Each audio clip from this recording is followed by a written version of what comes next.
Doctor గారు, skin మీద రకరకాల ప్యాచెస్ వస్తున్నాయి, తగ్గట్లేదు. ఇది ఏమైనా స్కిన్ క్యాన్సర్కి సంబంధించిందా? స్కిన్ క్యాన్సర్ అంటే దీనికి చికిత్స ఎలా ఉంటుందో తెలియచేయండి అంటూ అడుగుతున్నారు. ఈ ప్రశ్నకి ఆంకాలజిస్ట్ డాక్టర్ ఏవిఎస్ సురేష్ గారు సమాధానమిస్తారు. చర్మం మీద ర్యాషెస్ అన్నది చాలా కామన్ సిమ్టమ్ అండి. క్యాన్సర్ వల్ల కావచ్చు, ఏ కారణం వల్ల కావచ్చు. ఈ చర్మం యొక్క క్యాన్సర్ ఏదైతే ఉందో ఆ క్యాన్సరు అనేక రకాలైన స్వభావాన్ని కలిగి ఉంటుంది. బయటి చర్మం మీద వచ్చేది స్క్వామస్ సెల్ కార్సినోమా అంటారు. కంటి కణత నుంచి ఒక లైన్ ఉంటుందండి, ఆ లైన్ మీద వచ్చేది బేసల్ సెల్ కార్సినోమా అంటారు. పుట్టుమచ్చల నుంచి వచ్చేదని మెలనోమా అంటారు. ఇలాగ చర్మం క్యాన్సర్లో కూడా అనేక రకాలు ఉన్నాయి. ఎప్పుడైతే అల్ట్రావైలెట్ రేస్కి డైరెక్ట్గా మన బాడీ ఎక్స్పోజ్ అవుతుందో, మన ఇక్కడ కాదు కానీ కొన్ని దేశాల్లో ట్యానింగ్ కోసం చెప్పని వాళ్ళ శరీరానికి ఆయిల్స్ రాసుకుని ఎండకి ఎక్స్పోజ్ చేసుకుంటూ ఉంటారు కాన్స్టెంట్గా.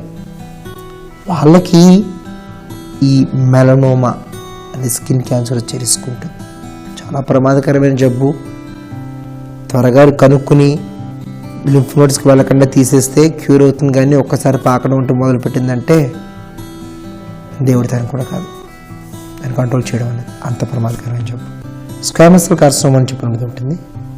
అది ఒక పర్టికులర్ ఏరియా ఆఫ్ ఎక్స్పోజర్ అంటే ఏంటి, మాటికి ఒకే చోట మనకి దెబ్బలు తగులుతూ ఉండి హీల్ అవుతూ ఉండి దెబ్బలు తగులుతూ ఉండి హీల్ అవుతూ ఉంటాయి. ఆ సైకిల్లో ఒక్కసారి పొరపాటున ఆ సైకిల్ ఎక్కడైనా బ్రేక్ అయిపోయి దెబ్బ తగలకపోయినా పెరిగిపోతూ ఉంటుంది స్కిన్. అది స్క్వామస్ సెల్ కార్సినోమా. అది ఒక చోట మాత్రమే వస్తుంది. That is only in the area of damage. సాధారణంగా, అసాధారణంగా మిగతా చోట కూడా రావచ్చు. ఏరియా ఆఫ్ డ్యామేజ్ చోట ఎక్కడైతే స్క్వామస్ సెల్ కార్సినోమా వచ్చిందో ఆ ఏరియాని తీసేసి కొద్దిగా రేడియోథెరపీ అవసరమైతే పెడితే సరిపోతుంది.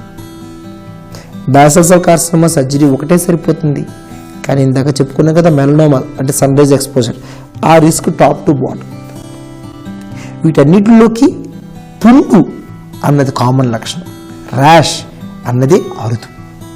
సో స్కిన్ మీద ర్యాషెస్ వస్తే అంతగా ఆందోళన పడక్కర్లేదు.